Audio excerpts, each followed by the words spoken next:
Saudações, amigos e irmãos que têm acompanhado o nosso espaço de comunicação em aliança. Desejamos que o Pai Criador ilumine a nossa jornada. Muito bem. Então, antes de mais nada, gostaria de alertar que esta é uma gravação.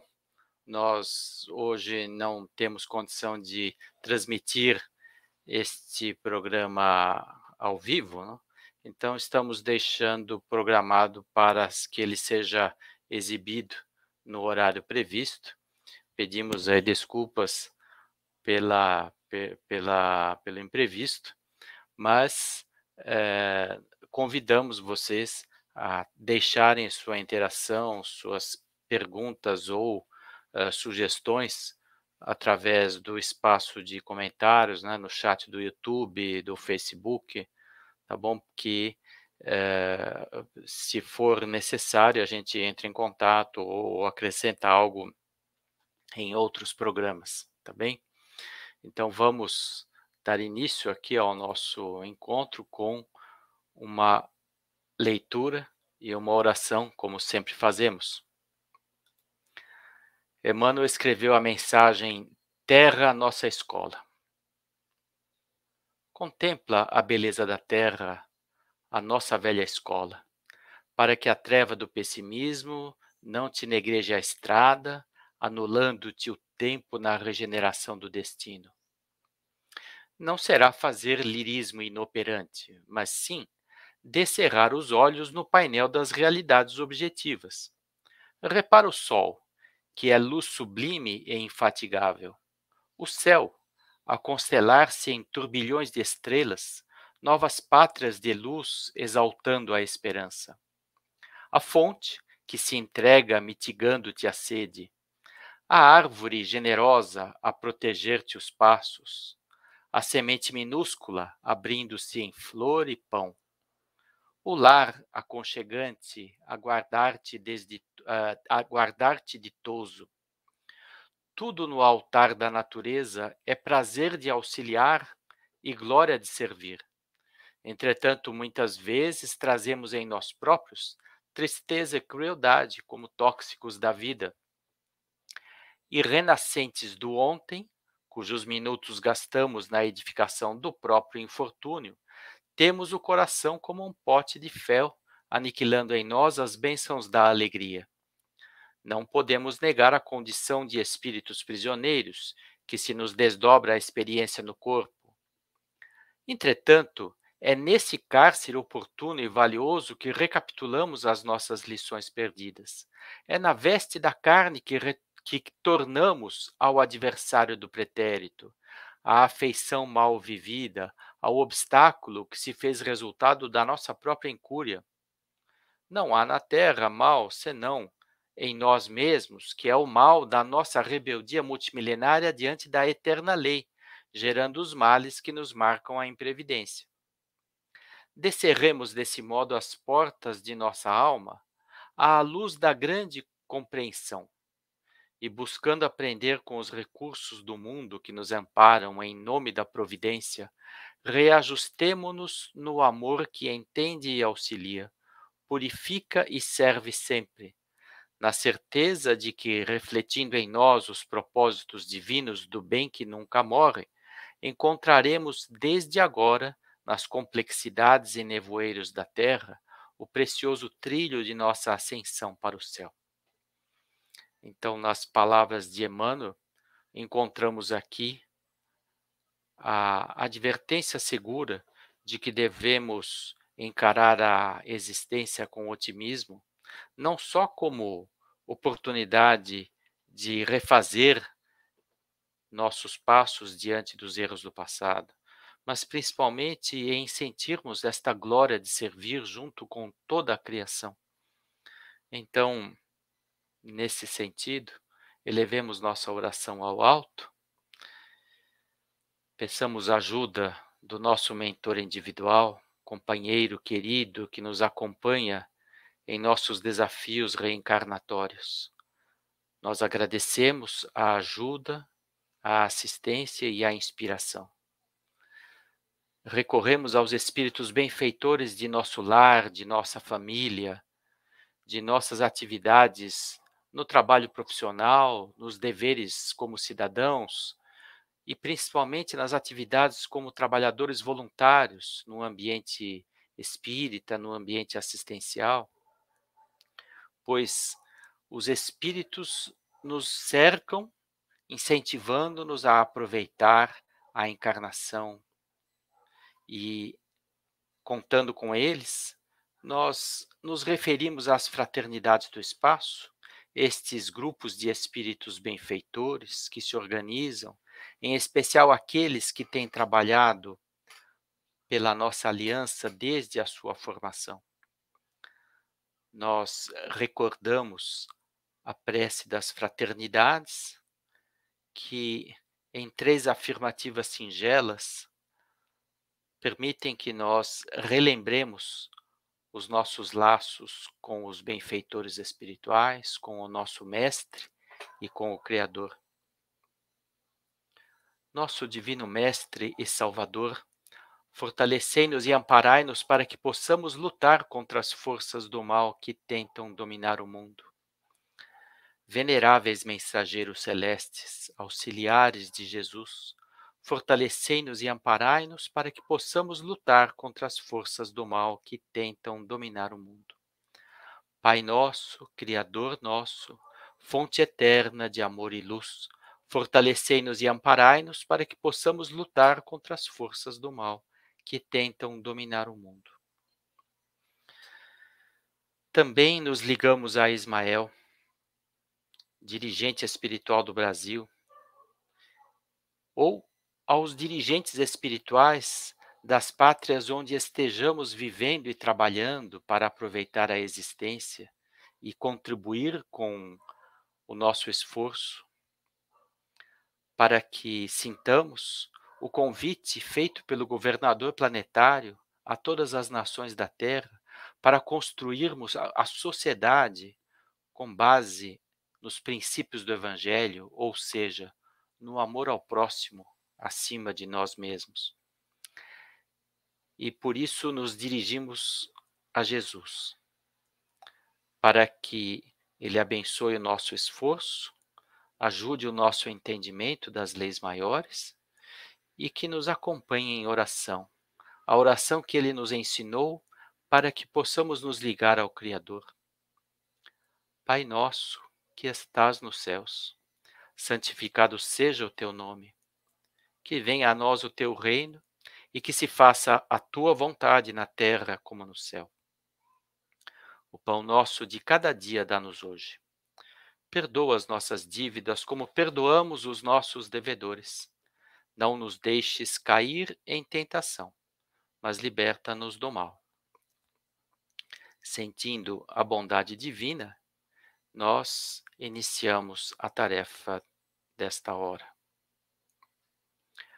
Bom, meus amigos, vamos lá, né? Então, relembrando, nosso programa hoje está sendo gravado com antecedência, para que ele possa ser exibido sem prejuízo no horário planejado, e convidamos que vocês deixem suas observações no espaço do chat do YouTube e do Facebook. E escolhemos este tema: será que os expositores vão desaparecer? Porque nos ocorre aqui uma série de ideias a respeito dessa atividade. Mas para que a gente possa compreender melhor o que temos em mente, né, nós gostaríamos de compartilhar aqui algumas ideias, né, por isso vamos novamente exibir esse roteiro que temos utilizado. Em primeiro lugar, vamos explicar aqui por que desse tema, né? É interessante que recentemente exibimos aqui um encontro sobre inteligência artificial, né, e fizemos até um debate dirigindo à inteligência artificial algumas perguntas que, em tese, poderiam ser feitas aos expositores durante uma aula da Escola de Aprendizes do Evangelho, apenas para demonstrar a capacidade de elaborar uma redação que reúne o resultado de uma pesquisa como se fosse um diálogo humano. Então, mas nós não estamos preconizando que o expositor seja substituído pela inteligência artificial. O que nós gostaríamos de destacar é preciso avaliar um pouco o contexto, né. Que expositor nós estamos nos referindo, né, a que expositor nós estamos nos referindo, sobre quais situações nós gostaríamos de estudar aqui essa questão. Em primeiro lugar, expositores de aulas, né, que aulas essas? Eh no espiritismo, há muitos cursos, há muitas aulas. Então, em todas as situações em que o assunto seja estudado e apresentado por um voluntário, são essas aulas a que nós nos referimos. E, em especial, na nossa Aliança Espírita Evangélica, nós temos diversos programas que dependem desse trabalho voluntário do expositor. O curso básico de Espiritismo, a Escola de Aprendizes do Evangelho, o curso de Médiuns, a Mocidade Espírita, a Pré-Mocidade Espírita e as apresentações que os expositores fazem no ambiente da assistência espiritual e nas atividades de vivências doutrinárias. Em geral, nós costumamos chamar esses voluntários especificamente de preletores, porque ali há menos diálogo e a construção de um ambiente reflexivo que antecede a aplicação de passes e que favorece a conexão dos assistidos com a espiritualidade. Mas trata-se, sem dúvida, de uma atividade típica do voluntário como expositor. Então, esses expositores são esses que assumem essas tarefas nas aulas dos programas da Aliança, né, em todos os nossos centros espíritas. Nós não estamos nos referindo aos palestrantes espíritas, às palestras espíritas, que têm uma função mais ampla de conduzir a tarefa de divulgação das ideias da doutrina espírita, seja em ambientes para o público espírita, para o público em geral, para desenvolver o conteúdo nos nossos eventos de estudo, de confraternização. Então, nós não estamos falando das palestras, nós estamos falando das aulas que os expositores abraçam dentro de uma programação e a somatória dessas aulas apresentadas por expositores forma um todo, que é o aluno que, por exemplo, está matriculado no curso básico de Espiritismo, a soma de vários voluntários diferentes compõe as exposições que dão origem aí ao conteúdo do curso básico, são 17 aulas aí, ou os 2 anos e quase 3 anos do programa da Escola de Aprendiz do Evangelho, os mais de 2 anos do programa de curso de médiuns, cada uma das aulas compõe na sua somatória o conteúdo desses cursos. É nessas situações que nós estamos nos referindo. E quando nós estamos falando de desaparecer, nós estamos pensando um pouco nessa questão da substituição. O que vai entrar no lugar do expositor, se é que precisa entrar alguma coisa no lugar, tá? Então, veja bem, nesses cursos a que nós nos referimos, é possível que uma pessoa, por exemplo, dispense o expositor e vá pesquisar tudo na internet, ou vá pesquisar tudo no livro-texto, tá? Olha, se assim fosse, a gente não precisaria desenvolver todo esse esforço, né. Há uma estrutura de trabalho que consome uma energia muito grande de todos os dirigentes de casas espíritas, para que as nossas aulas possam ser cobertas por um quadro de centenas de expositores, tá. Cobrindo a gama de todas as aulas em várias cidades, em vários centros espíritas, então isso é um esforço gigantesco, né. Se não precisasse dos expositores, a gente não teria desenvolvido esse esforço. "Ah, mas agora tem a internet que é uma grande fonte". Veja, a internet, ela é uma fonte de pesquisa valiosa. A gente precisa, às vezes, de ajuda para selecionar, porque nem tudo que está na internet constitui fonte confiável. Mas, veja, o que nós estamos dizendo é que, nesse formato que nós adotamos, o estudo não pode ser só individual. Ele precisa do ambiente do grupo, né? E muitas vezes esse grupo ele é alavancado, o seu potencial, por um voluntário que ajuda o grupo nesse processo de estudo. Tá? Além do mais, também não é possível viver só da atividade do expositor sem que os alunos façam qualquer esforço. Ambos são necessários. Não seria possível os alunos dispensarem todo o esforço de alguém que organiza o tempo da aula, e não seria possível ficar dependendo exclusivamente do expositor, ou seja, o aluno vai lá, cruza os braços e diz: "Ó, deixa eu assimilar tudo aquilo que você estudou por mim". Também não tem sentido isso, porque, essa é a maneira de não produzir efeito nenhum. Quando a gente não tem que fazer esforço nenhum, como se diz na gíria, entra por um ouvido, sai por outro, porque não há fixação, percebem? Então, não são essas possibilidades de substituição que nós estamos propondo. Nós estamos propondo uma reavaliação dos modelos de exposição de aulas. Nós elencamos aqui 3 modelos que nós temos visto que têm funcionado, que têm sido adotados nesse contexto que nós descrevemos, nos cursos da Aliança Espírita Evangélica, e vamos abordar esses modelos e gostaríamos de destacar a alternância desses modelos. Então, em primeiro lugar, vamos aqui falar do expositor como especialista, tá? O que é o expositor como especialista? Isso não acontece sempre. Isso acontece em alguns eventos, principalmente em reciclagens, pode ter um espaço. Mas é possível, às vezes, convidar alguém para, numa aula especial, uma aula extra num grupo, atender a uma necessidade específica e contar com a contribuição de um especialista. Nesse caso, é bastante válido, e experiências valiosas a serem compartilhadas que a gente não encontraria tão facilmente, né? Vivências que vale a pena a gente conhecer para fortalecer a mente, o conteúdo à disposição dos alunos. Assuntos profissionais que normalmente nós não teríamos acesso. E voluntários de atividades específicas, né, que pode ser interessante conhecer a sua experiência para reproduzir e multiplicar. Então, vou dar um exemplo, o que aconteceu recentemente no centro espírita onde nós colaboramos aí como voluntários. O grupo decidiu propor uma palestra aberta às pessoas, mas cujo foco fosse principalmente os próprios voluntários da nossa casa, e convidamos 3 médicos especialistas para falar sobre o autismo.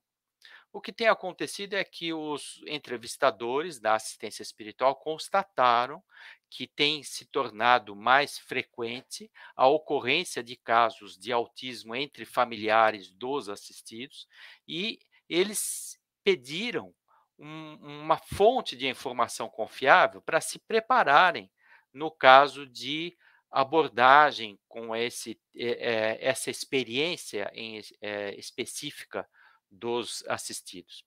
E aí nós convidamos 3 médicos com experiência em autismo, com o particular, perfil de que eram médicos espíritas, e eles trouxeram uma excelente contribuição, porque nos ajudaram a compreender o espectro do transtorno do autismo, nos ajudaram a conhecer diversas características como ele se manifesta, nos ajudaram a pensar nos desafios que os familiares costumam enfrentar, tá? E como eles eram médicos espíritas, também trouxeram a visão do plano espiritual, mencionando os casos de perturbações e perseguições, mencionando os casos de provas difíceis para o espírito reencarnado, tá? E que ajudaram muito a nossa equipe. E também contamos com a contribuição de uma voluntária que é mãe de autista e trouxe a sua visão muito especial de ter a experiência em família, de ajudar, de conviver, de ir em busca de tratamento, de ir em busca de orientação especialista. E isso tudo foi assim enriquecedor para a equipe do Centro Espírita.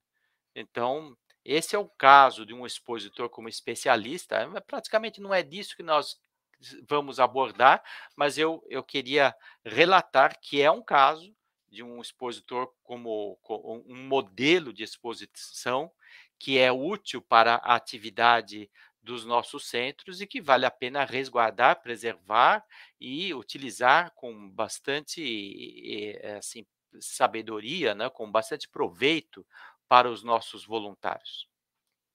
Bom, eh, eu queria, na verdade, me manifestar sobre esse segundo modelo, o modelo do expositor como explicador. Na verdade, eu não preciso descrever como é que esse modelo funciona, porque ele tem sido predominante, né. Nós, voluntários da aliança, certamente fomos alunos onde conhecemos muitos expositores com esse modelo de trabalho. Em resumo, tá, é o expositor voluntário que estuda o assunto programado para a aula, se prepara, através de um curso dirigido a voluntários para capacitá-los a comunicar bem, e ele, portanto, se dedica à tarefa de explicar aquela aula para que todas as aulas do programa tenham uma cobertura de um quadro de expositores voluntários, tá. Então, é nesse sentido que nós gostaríamos de dizer, nós não precisamos explicar muito como funciona isso, o expositor faz um curso, se prepara, se inscreve no quadro de voluntários e começa a ganhar experiência e dar a sua contribuição, estudando um determinado assunto e expondo este assunto para uma turma de acordo com um calendário de atividades. É praticamente daí que o nome expositor vem associado a este método, a este modelo, tá? Porque o expositor expõe, ele apresenta o conteúdo para conhecimento dos alunos daquela turma, tá? Eh, Há alguns anos, mais precisamente há 30 anos na nossa aliança, em 1983, se propôs uma nova postura do expositor. Durante os 10 primeiros anos de aliança, as nossas turmas eram organizadas em fileiras, como salas de aula tradicionais, e o expositor ia à frente, usava 45, 50 minutos do tempo para apresentar o assunto, reservava os últimos 5 minutos para esclarecimento de dúvidas, se houvesse. Em 1983, propusemos uma mudança de postura das turmas e dos expositores. As turmas passaram a se organizar em rodas de conversa, então não eram mais fileiras, e sim círculos concêntricos de cadeiras, onde o expositor se tornava mais um naquele círculo de assentos para apresentar um pouco o assunto, mas principalmente para convidar à participação, convidar a explorar melhor aí a vivência, a ótica e a contribuição de cada companheiro.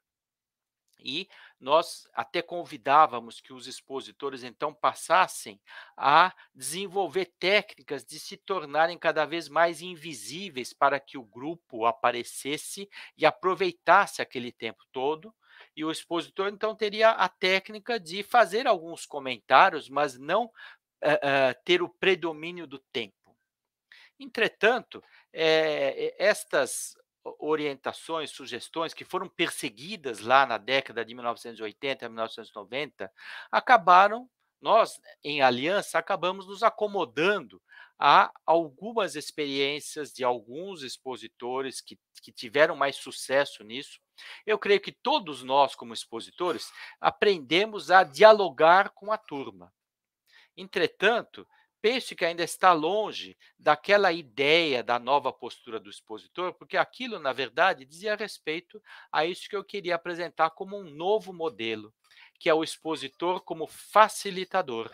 E o expositor como facilitador, na verdade, nós estamos aí propondo, de certo modo, mergulhar mais a fundo naquela proposta que fizemos em 1983, de uma nova postura do expositor, para que a gente tivesse condições de obter mais participação das turmas. Bom, então é sobre isso que eu queria falar, que talvez desapareça o modelo expositor-explicador e, em seu lugar, surja o modelo expositor-facilitador, tá.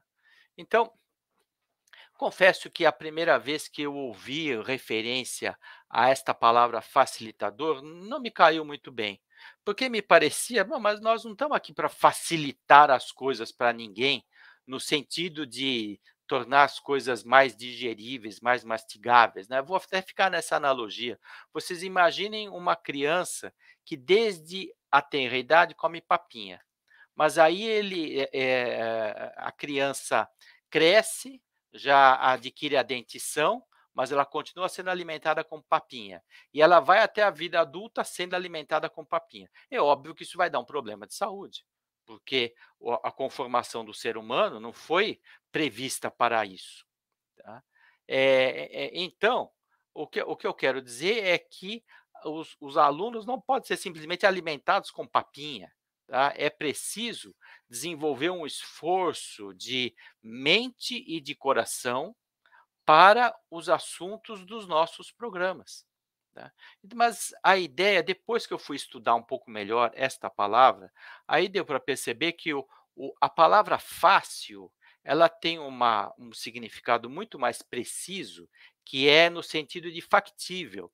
Então, quem facilita, torna factível. O facilitador é aquele que torna as coisas factíveis, porque isso vem lá do latim, né, a raiz de todas essas palavras é fácil, factível, confeccionar, fatura, tudo isso vem do verbo fazer, tá. E isso é muito rico, porque os nossos programas são programas práticos, são programas de vida, são programas de vivência, e é isso, o que importa muito mais do que saber, é saber fazer. Muito mais do que ter um conhecimento teórico, é saber como viver. Então, é isso que nós imaginamos como o facilitador. Não é aquele que torna as coisas mais fáceis, mas aquele que vai em busca da condição do que é factível, do que é possível e viável de fazer. Percebem? Nesse sentido, acho que a palavra facilitador ela é muito enriquecedora. Ela é mais útil, ela oferece mais possibilidades para um grupo que está em busca de desenvolvimento espiritual.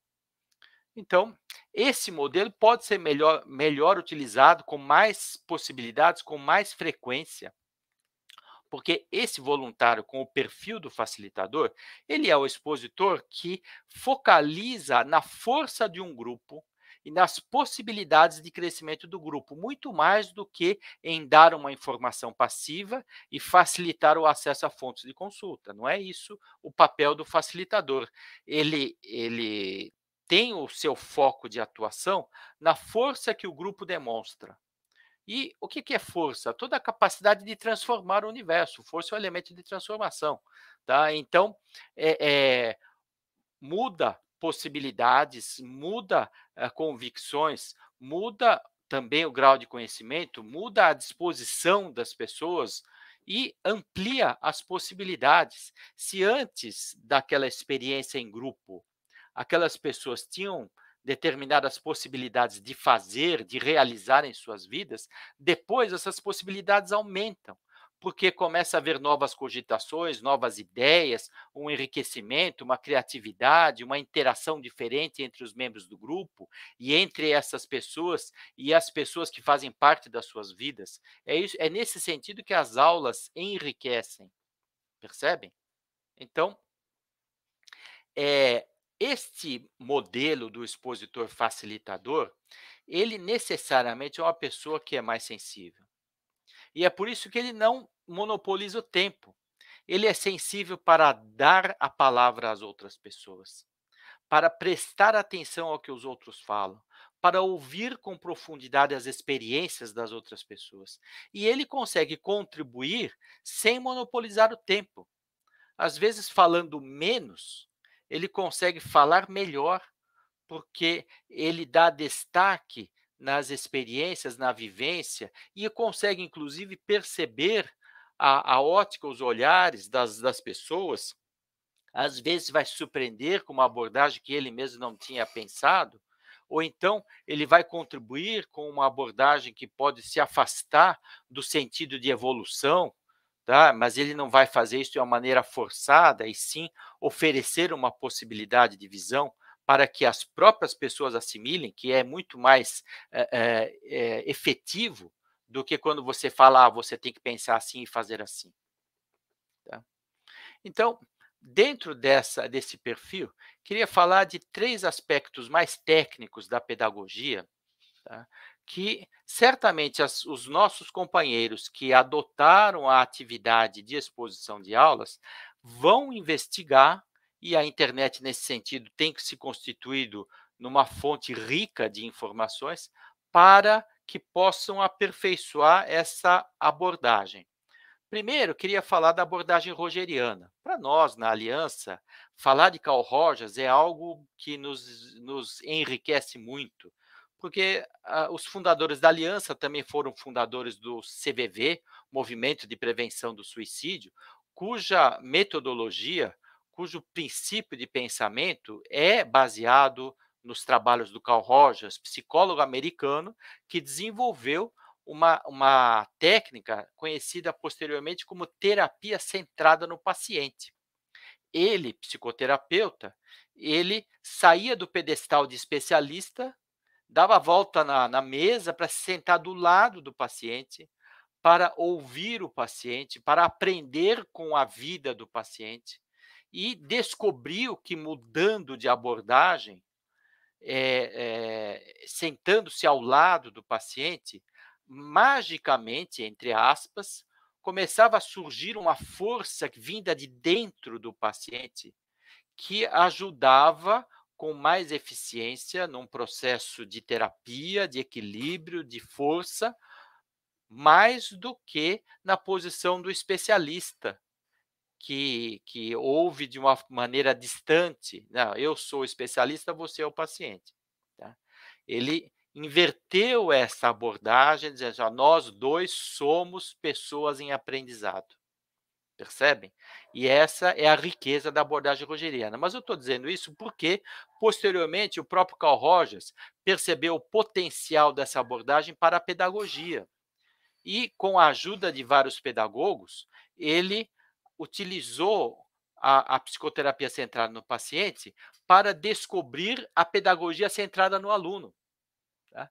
É com essa mesma abordagem, onde o professor ele não é mais o especialista, ele se senta ao lado do aluno, para aprender junto com o aluno, para ouvir as experiências do aluno, mas isso não é uma anarquia, isso é um respeito acreditando na força que nasce dos próprios alunos e principalmente do grupo que está na sala de aula.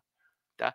E essa força misteriosa que aparece acaba conduzindo e motivando os alunos a pesquisarem, a estudarem, a se desenvolverem e os próprios professores a contribuírem, e isso tem enriquecido os resultados da aprendizagem. Então, essa é a contribuição do Rogers para a pedagogia. Uma linha um pouco semelhante, mais recente, tem sido a abordagem pedagógica denominada aula invertida. Então, para a aula invertida, nós gostaríamos aqui de abrir esse conceito. Né? Uma breve pesquisa na Wikipédia demonstra o seguinte: né? A aula invertida ela é uma técnica pedagógica que nos Estados Unidos ela é conhecida como flipped classroom, né? Que é exatamente isso, é aula virada, tá? Cuja principal referência é o pedagogo Jonathan Bergman. E essa aula invertida, ela tem esse nome porque ela inverte os ambientes. Tá? Antes, o professor apresentava o conteúdo em sala de aula e, em casa, os alunos faziam os deveres e as pesquisas. Agora, com essa proposta, os alunos em casa fazem a pesquisa do conteúdo, tá? Principalmente aproveitando das novas fontes de conhecimento na internet e em outras também, enciclopédias e outras pessoas especialistas vão entrevistar pessoas e tal, trazem o que eles pesquisaram para a sala de aula, onde os professores eh, eh, tomam conhecimento do assunto, os próprios alunos colaboram entre si para consolidar o conhecimento pesquisado, realizam exercícios sob a orientação dos professores, né? E muitas vezes os professores também se enriquecem tomando conhecimento de novas fontes, ajudam os alunos a investigar melhor essas fontes. Tá? E pelos pesquisadores, tem se tornado mais efetivo esse método pedagógico, principalmente pela fixação, porque, retém mais o conhecimento, ele é mais vivencial, mais duradouro, mais efetivo, tá. Então, hã, a proveniente da palavra flipped, né, vocês sabem que os americanos gostam muito de acrônimos, então eles usam a palavra flip para, resumir os 4 conceitos importantes, provenientes da aula invertida. Primeiro, o ambiente é flexível, né, flexible environment. Porque são espaços adaptáveis. Os professores não estão mais lá ali na frente da lousa e os alunos nas carteiras, tá? Eles se sentam juntos, eles fazem rodas e as próprias expectativas dos professores são mais abertas, porque eles não sabem bem onde os alunos foram pesquisar, então eles descobrem junto com os alunos várias possibilidades. O segundo conceito, que é a cultura de aprendizagem, né, learning culture, é uma abordagem centrada no aluno, isso também é bem rogeriano, e existe a construção do conhecimento em grupo, ou seja, tudo contribui para a busca do conhecimento, em casa e na escola, nas reuniões de grupo e mesmo na vida dos alunos, aí junto com a vizinhança, junto com observar os fatores da vida, assistir televisão, consultar a internet, usar os computadores e celulares, todo o ambiente contribui para o aprendizado. Essa é a ideia de observar o mundo como uma fonte de aprendizado. Outra coisa é o intentional content, é o conteúdo intencional diz respeito à postura do educador. A postura do educador, ele também, semelhante ao item anterior, o educador ele não está só naquela hora da aula querendo transmitir. Tá? Ele está o tempo todo pensando em conteúdo que tem a ver com as aulas que ele tem dado. Por isso que não dá para dizer o seguinte, olha, na primeira aula eu vou falar disso, na segunda aula eu vou falar daquilo. O roteiro programático ao longo do ano se torna um pouco mais flexível também. Tá? Porque pode ser que ele encontre uma fonte interessante durante o meio do semestre. E isso poderá ajudar, né, no processo. Outra coisa também que é interessante é o fato de que os tempos do educador não são mais rígidos. Ele está transmitindo conteúdo em sala de aula, ele está aplicando prova num outro momento e ele está avaliando prova em casa. Né? Os professores às vezes se queixam que eles levam para casa uma pilha de prova para conferir, e nessa hora não vai ser assim. Tá? Ele vai utilizar o momento em sala para fazer exercício e para comentar junto com os alunos e dar o feedback, né? E o feedback é o assunto aqui do quarto item. A postura profissional do educador, ela passa a ser ele também aprende e ele dá feedback contínuo e não em tempos separados. Então é o que nós estávamos falando, não tem mais, olha, hoje é dia de prova, agora então eu vou levar uma pilha de prova para dar nota. Não é isso, todo o encontro com os alunos é dedicado a dar feedback, ele pode avaliar naquela hora o que o aluno assimilou, ajudar o aluno a entender que falta alguma coisa para ele compreender o assunto. Tá? Então, a postura é o tempo todo ele é educador, não é o seu tempo não está dividido em caixinhas. Tá? Bom, veja, eu não sou pedagogo, né, apenas, lemos alguma coisa a respeito, mas, achamos que todas esses comentários ajudam a gente, no nosso caso de expositores de aulas dos programas da Aliança. O terceiro tópico mais técnico que eu queria trazer é um comentário sobre a andragogia, tá. Se pedagogia, na palavra que vem do grego, é educação para crianças, né, andragogia é educação para adultos. Tá certo? E é interessante a gente pensar um pouco na educação para adultos, porque ela não é nova, né. Se a gente pensar bem nos exemplos da antiguidade, o que eram as escolas do Sócrates, do Platão e do Aristóteles? Nada mais do que educação para adultos. Então isso já tem 2.300 anos no mínimo aqui na cultura ocidental, e talvez milênios se a gente for lá para o Oriente. Tá? Mas, na era contemporânea, alguns pesquisadores da pedagogia trouxeram uma contribuição na andragogia, talvez os textos mais interessantes, né, são os meus xarás aqui, o Edward Thorndike e o Edward Lindemann, que escreveram bastante sobre a andragogia, mas eu queria só resumir os tópicos da andragogia mais contemporânea, em perguntas que têm a ver com os nossos conteúdos, principalmente na escola de aprendiz do evangelho, porque ela é uma escola vivencial, tá. Então, uma das primeiras linhas da andragogia é o seguinte, ela só é efetiva quando os aprendizes, eles sentem por que que eles têm que aprender isso, ou seja, tem a motivação de: "Ah, por que que eu vou aprender isso? Não parece que não tem nada a ver comigo", né. Vou falar das civilizações da Mesopotâmia, do surgimento do povo de Israel, o que que isso tem a ver comigo? Tá? Entretanto, numa abordagem em grupo, onde a gente vai ver que há muitos séculos surgiu um povo que passou a reconhecer Deus como uma força sem forma, sem estátua, mas presente nos momentos da vida das pessoas, aí eu começo a entender, puxa vida, de vez em quando eu esqueço que Deus está presente na minha vida, eu me afundo nos deveres do trabalho, ou tenho grandes problemas para pagar minhas dívidas, e eu esqueço que eu estou mergulhado numa vida criada por Deus. Mas um povo há 2000 há muitos anos, há milhares de anos, eu não preciso guardar os séculos, eu preciso guardar a ideia para que ela tenha uma resposta de por que que eu vou estudar isso, tá. Agora, a segunda coisa, a andragogia ela combate um pouco aquele modelo que a gente aprendeu na escola tradicional, porque lá tinha um professor e os alunos iam fazer prova, eles iam aprender, iam estudar. No nosso modelo aqui tem um expositor e ele traz um conteúdo, mas espera aí, mas eu não posso ter autonomia? Lá as crianças são meio que dependentes do professor, mas eu sou adulto, né. Então, o que acontece? Eu não dou conta da minha própria vida? E é nesse sentido. Se a gente vai incentivar que as pessoas estudem, pesquisem e desenvolvam um reconhecimento de como aquilo interfere na sua vida, nós estamos entregando a autonomia do processo formador para a própria pessoa, em vez dela se tornar dependente do próximo expositor que vem aí da aula da semana que vem. Percebem? É algo mais libertador e mais responsabilizador também, né. Terceira pergunta, a minha experiência pessoal tem valor? Eu posso falar alguma coisa que aconteceu comigo? Eu posso falar alguma coisa que eu concluí depois de anos de vida? Tá?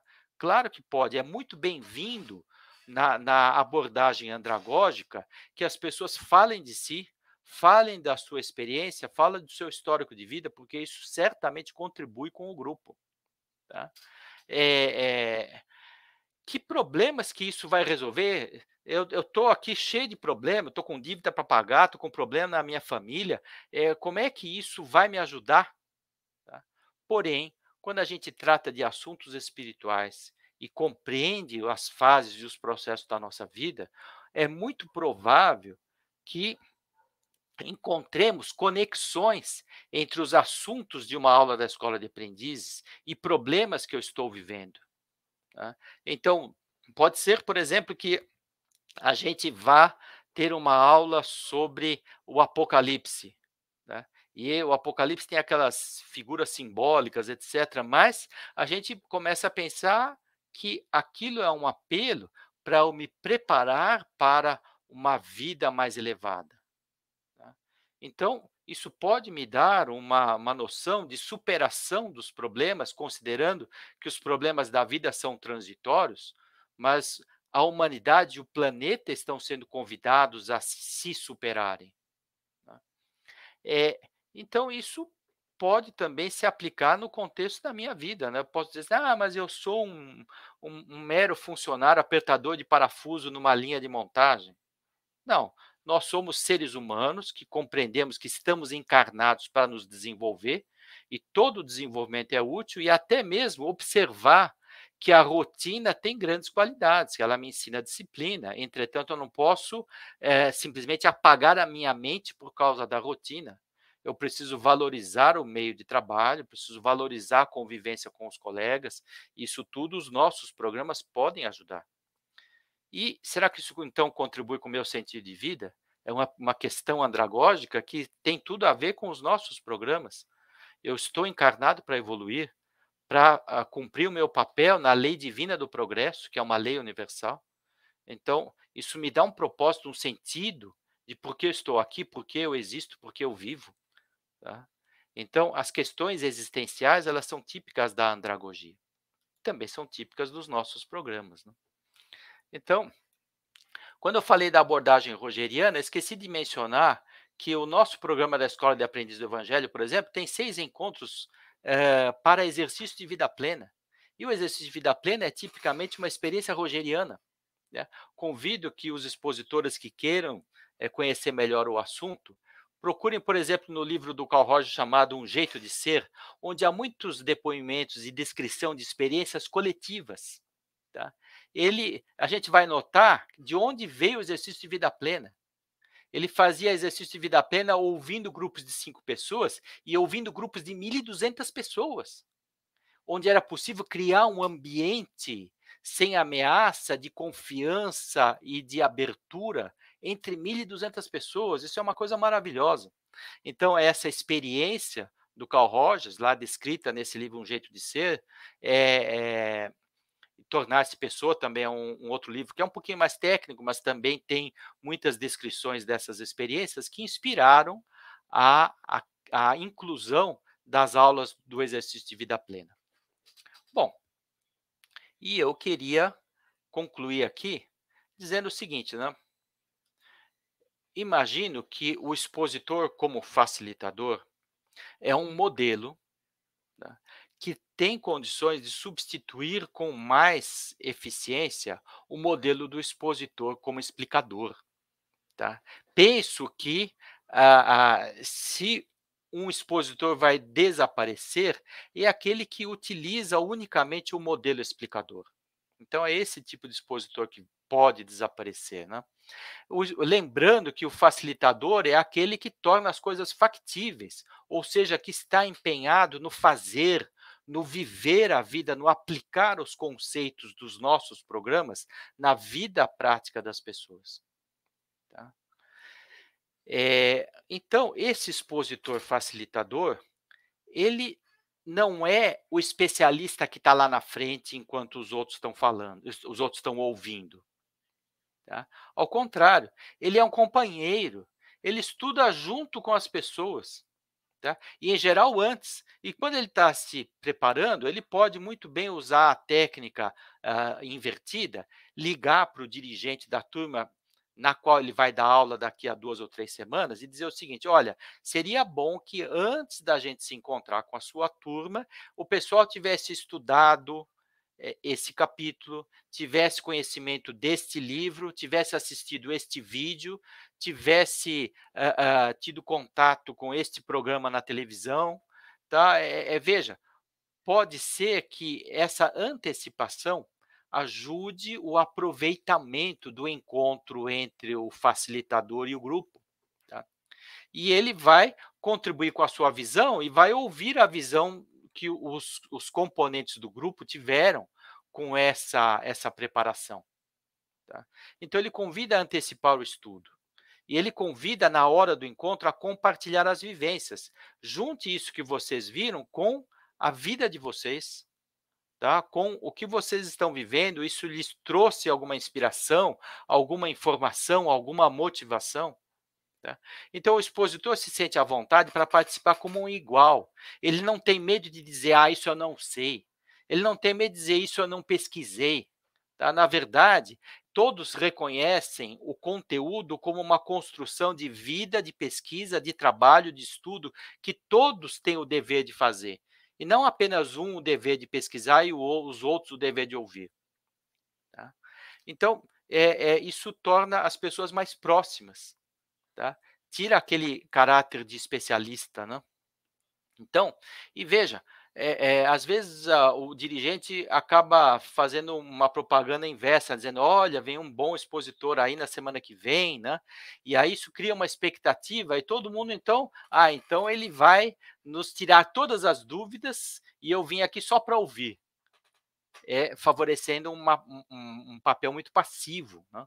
E o expositor que tem essa habilidade com o modelo facilitador, ele sabe desconstruir essa expectativa, ele sabe se tornar invisível, ele sabe fazer as perguntas certas para que as pessoas prestem atenção umas nas outras, e ele se torna mais um, tá, entre os companheiros do grupo, aprendendo e ensinando juntos. tá? Então, é uma coisa que leva a este outro quadrinho aqui, que é o expositor como irmão. O que nós somos é irmãos uns dos outros. Isso ajuda a valorizar as virtudes da humildade, tá? Humildade no sentido de eu não sou nem mais nem menos do que realmente eu sou, tá? Isso é algo, uma experiência maravilhosa. Esse encontro com as pessoas é realmente um exemplo e um modelo de fraternidade, tá? A condição de igualdade no sentido seguinte: ninguém é mais do que ninguém, tá? Todos nós somos filhos. Veja, o Pai ama a todos. É só lembrar do Sermão do Monte, onde o nosso mestre diz que bom é o Pai que faz chover sobre justos e injustos, sobre bons e sobre maus. Então ele convida que nós sejamos perfeitos como o Pai é perfeito, tá? Perdoando-nos uns aos outros. Então vejam, é essa condição de igualdade, não é no sentido de todos são iguais, no sentido de serem 1000 parafusos iguais que saíram da linha de montagem. É igualdade nesse sentido de que todos nós somos filhos do Criador e temos o igual potencial de crescimento para atender à lei divina da evolução. Vejam que, tá, o Pai ama igualmente o anjo e o criminoso. Essa que é a questão. E é por isso que somos filhos, tá? Então, o expositor como irmão ressalta a nossa condição de filhos do Criador. Ou seja, vir com uma postura de facilitador é dizer sem palavras, tá, a lição da fraternidade. E eu creio que é isso que o expositor do futuro poderá contribuir nos nossos programas de conteúdo espiritual, tá? Porque certamente vai reforçar a ideia da nossa relação com o Pai e, portanto, de uns com os outros como irmãos, tá? Então, gente, vamos lá. Novamente, né, lembrando que essa transmissão foi pré-gravada, sinto pela dificuldade de não estar disponível no momento planejado para o nosso encontro, que está programado para 6 de março, às 8h, mas sempre é possível ver a gravação e mesmo no horário planejado aqui que eu mencionei, essa gravação vai ao ar e convido que vocês lancem aí as suas dúvidas, os seus esclarecimentos, as suas opiniões, as suas experiências no chat do YouTube, do Facebook, porque, havendo necessidade, a gente entra em contato, a gente pode até planejar outro programa para atender às questões que vocês levantarem. Tenho muito interesse em ouvir a experiência e a opinião dos companheiros que são expositores, tá? Que modelo usam, que modelo tem se dedicado a utilizar, tá? Eu também, como expositor, tenho feito um esforço grande, mas confesso o desafio que sinto de sair do modelo explicador, mas reconheço nas oportunidades que tenho a grande força do modelo facilitador, tá? E é por isso que nós convidamos que vocês participem, né? Agradeço imensamente a atenção, a gentileza, tá? E vamos ficando com uma música aqui para encerramento, que é o nosso hino do discípulo. Desejamos que o Pai nos ilumine.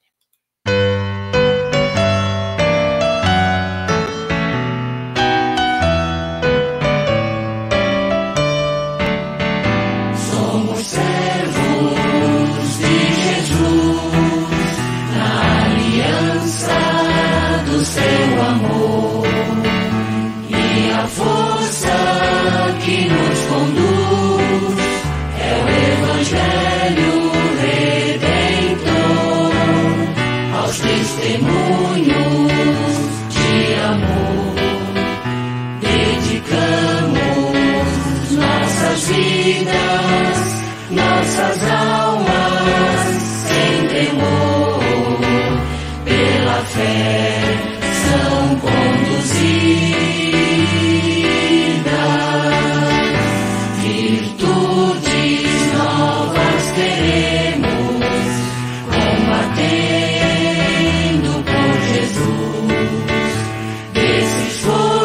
luz.